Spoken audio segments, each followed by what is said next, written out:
Again, we're waiting in the dark for a little bit of presentation here. So hopefully the loading sign will stop. This is kind of like when you wake up and you think it's Saturday, but it's actually Wednesday.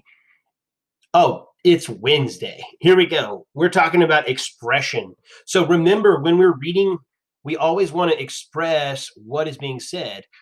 Things are written in a certain way to communicate not only words but also emotions that tell the story, right?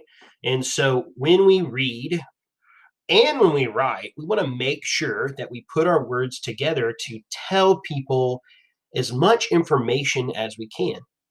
Today, when you're reading in fluency, make sure that you're expressing the words correctly. If there's punctuation, make sure that it sounds like a question, sounds like you're excited. If it's a sad event, make sure it's read maybe slower for effect. If it's a lot of things going on, short sentences, piece by piece, you can pick up your speed and kind of accelerate. If it's informational, you can read from a thought provoking way. And so make sure you know the context of what you're reading or writing, and that way your expression will fit. A lot of times, context, what is being said, tells us how to express ourselves when we read it. Right. So we're going to read the same excerpt from the author's note. It is non-fictional information. So when you think about expression, there's probably going to be less of that to some degree than some of our dramatic situations in the book, but you might have a lot of questions and answer type of conversation in our reading today. Right? Make sure that you're reading with partners and that you're assessing expression today. Have other people rate you and rate yourself again, just so we can go over everything on Friday. This is that document, right? You're going to see that you have 3 listeners today. They're each going to rate you, right? They're rating you on all 3 things: accuracy, phrasing, and then expression, right?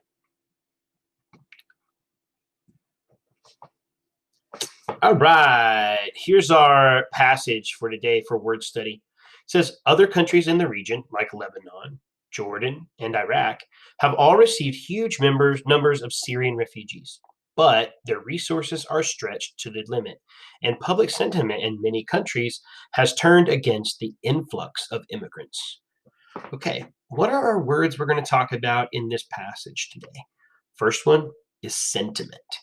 So, sentiment means a view or opinion. So, I might have a sentiment towards certain events that may be different from one of y'all in class. And a lot of times that has to do with perspective, which is the way we see things, or experience, which are events that have happened in our life, right?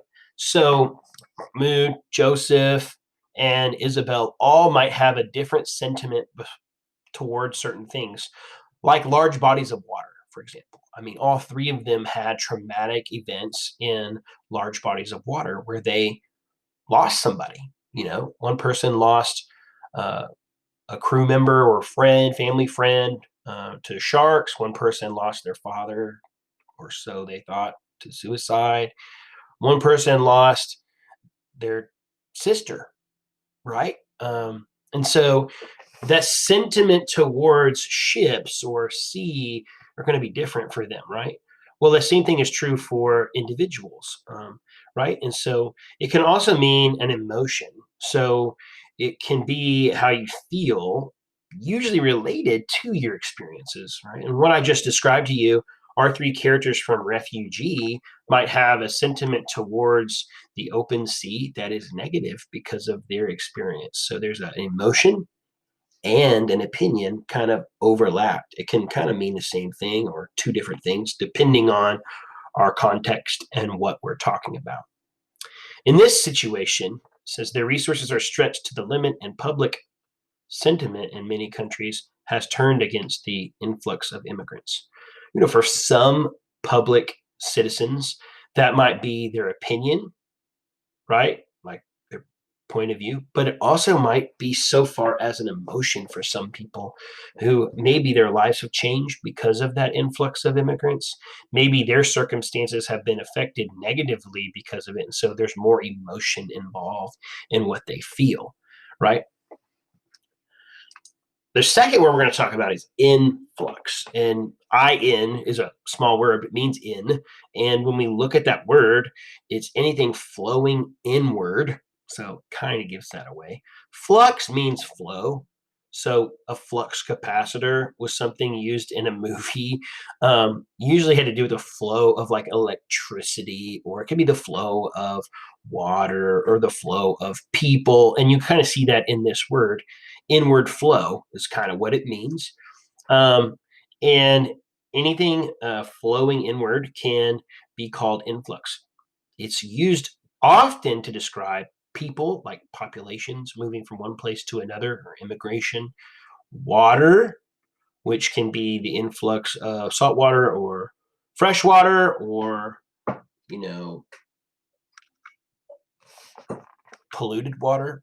I don't know, into water sources, or cash, like money, right? Like an influx of donations, or an influx of revenue. Revenue is like money that's made or profit from selling of product of some kind.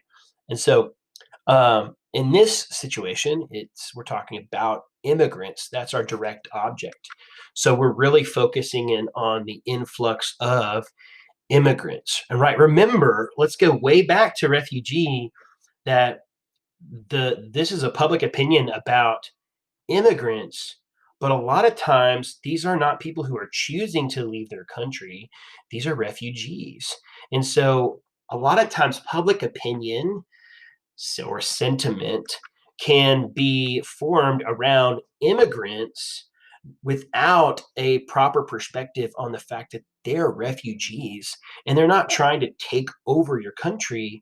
These are people looking to just live their life, and they've lost their country, they've lost their culture, and not by choice. So hopefully our book kind of talked about that, and you can see how these words can be used, and how this statement can be talked about. We could have a whole conversation about different people's sentiment towards the influx of refugees, maybe not immigrants. So just a good conversation to have, to think about some of the things that have been talked about in this book, and how we as citizens of Rogers and Northwest Arkansas and America can maybe change our sentiment towards immigrants, especially considering that many might be refugees, even if it's in a small way, fleeing a bad situation in their home country, right?